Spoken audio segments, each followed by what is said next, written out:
I've got new data and fresh research on what's happening now and what's ahead for housing, specifically which markets are poised to see activity grow in 2026. I'm Danielle Hale, Chief Economist at Realtor.com, and I want to share the key takeaways and explain what they mean for you. Let's start with what's happening right now.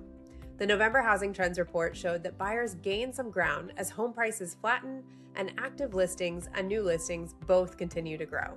The housing market is moving slower than at this time last year, and buyers are likely to find somewhat more price cuts on for-sale homes. Weekly trends in housing data have been very similar to these monthly readings. One difference is in the trend for newly listed homes, which has been a bit more sluggish in recent weeks. This gauge of seller enthusiasm is one I will keep my eye on because it impacts inventory trends in the months ahead. As buyers gain ground, our November Hottest Markets report shows familiar Northeast and Midwest areas with the most competitive real estate conditions. But among the largest 40 markets, we see a departure. San Francisco, California emerged as a top mover, indicating a more seller-friendly shift in this market.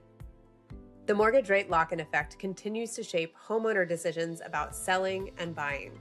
Our new report shows just how much. Nationwide, the current typical homeowner with a mortgage would see a nearly $1,000 increase or 73% surge in costs to buy a typical home at today's mortgage rate. This week's mortgage rate actually rose 3 basis points from last week, but at just less than 6.25%, it remains on the lower end of the 2025 range for rates. Recall that the typical 30-year fixed rate started the year at roughly 7% and didn't fall below 6.5% until September. So this improvement is still relatively recent, and we're just starting to see it impact housing activity.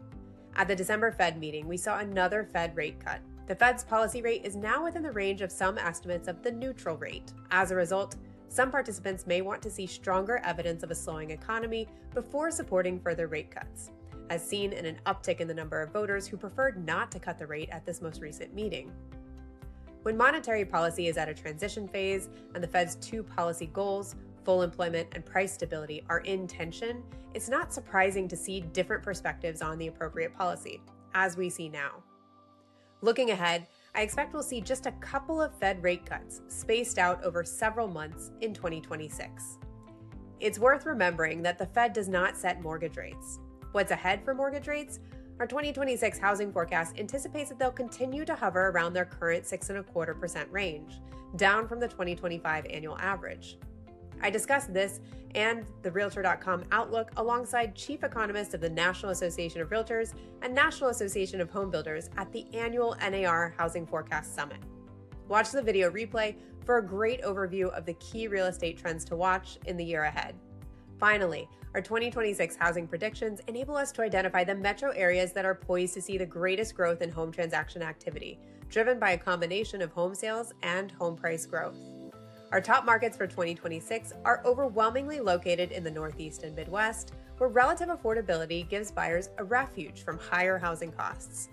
But limited new construction hampers supply and drives prices higher. Buyers in these markets are older and well qualified, helping them to better navigate a steadying housing market.